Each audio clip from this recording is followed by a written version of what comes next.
On te donne un exercice qui met en relation la hauteur de chute d'eau et la production électrique. Même si l'énoncé te paraît long, il est bien que tu le lises rapidement, de manière à avoir des idées précises de ce qu'on veut te demander et de l'objectif de cet exercice. Lisons-le donc. Pour assurer la production électrique d'une centrale, la vitesse de l'eau à la sortie de la chambre à eau doit être comprise entre 6,5 et 11 mètres secondes.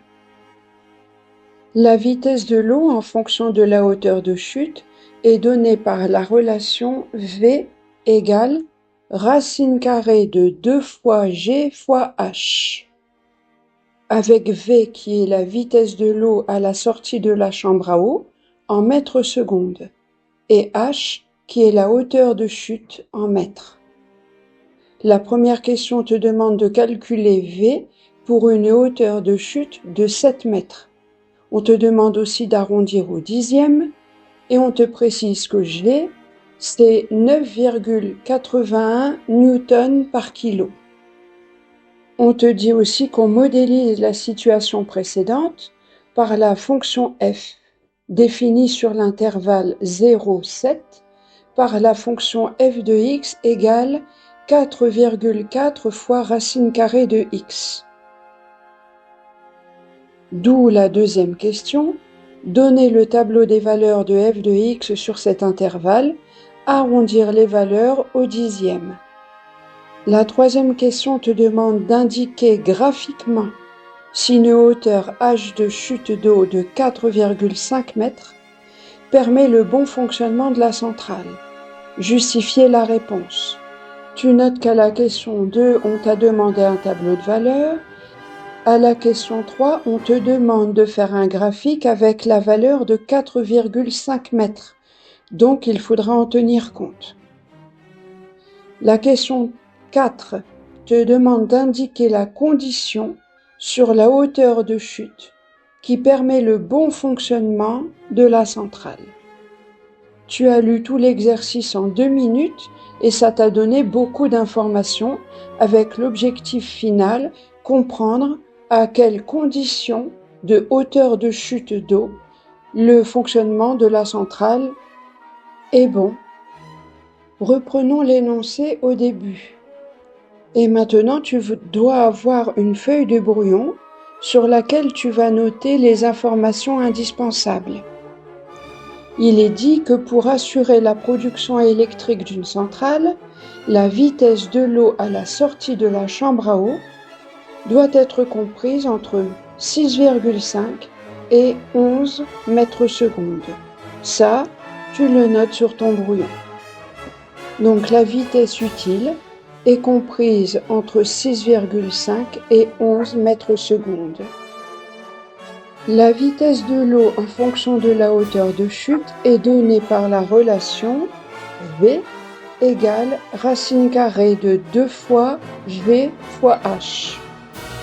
Cette formule, tu la notes. Donc V est égal à racine carrée de 2GH. Et bien sûr, tu essaies de comprendre la logique de ce qu'on te donne. Là, tu vois que la vitesse, elle est en mètres secondes. C'est ce qui est écrit dans l'énoncé. On te dit aussi que la hauteur est en mètres. On te précise dans la question 1 que G est égal à 9,81 newtons par kilo.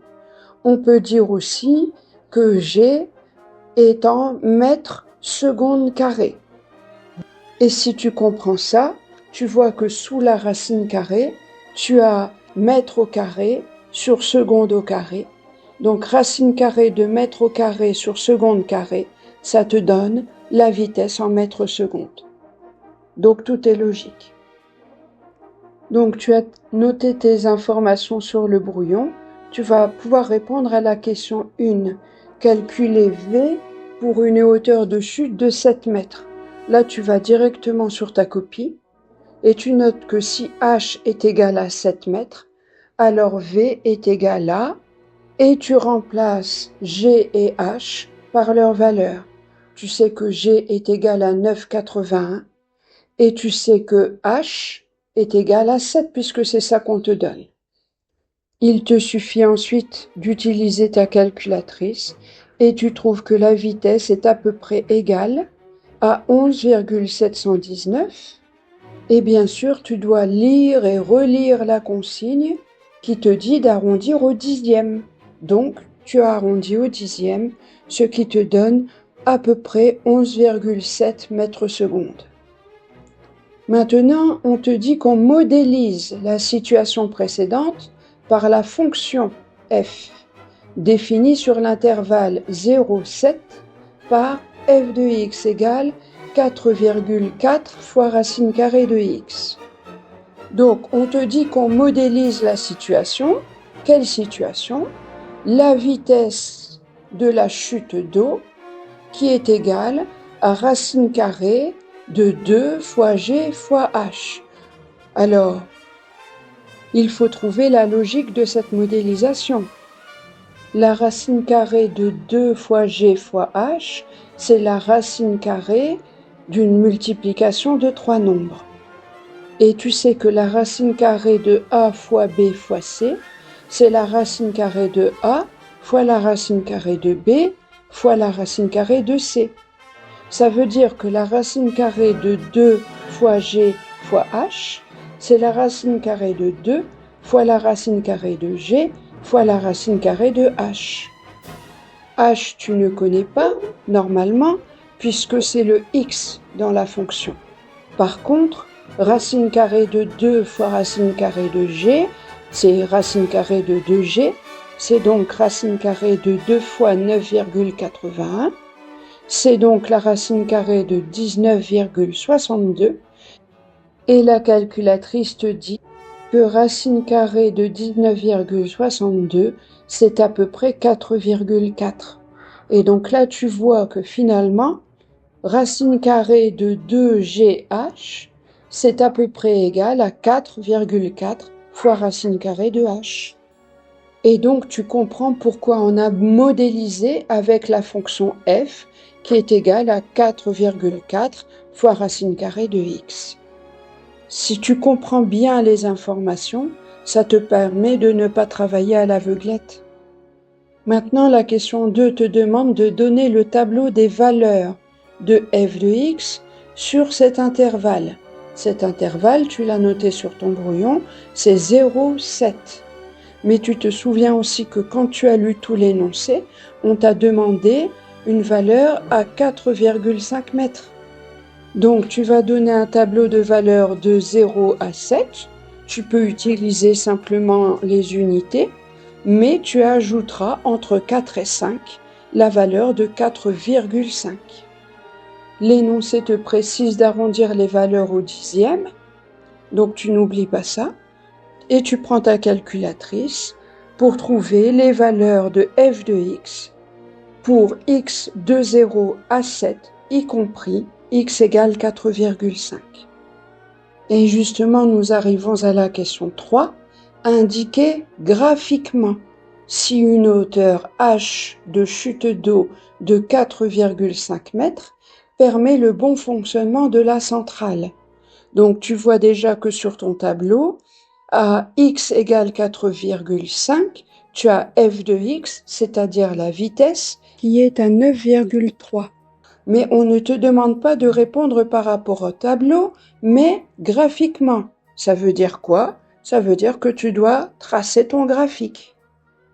Les données du tableau te disent que x va de 0 à 7 et que y va de 0 à 11,6, donc on va dire 12. Sur l'axe des abscisses, tu as la hauteur de chute d'eau en mètres. Et sur l'axe des ordonnées, tu as la vitesse en mètres secondes. Donc le graphique va te donner la vitesse de l'eau en fonction de la hauteur de chute d'eau.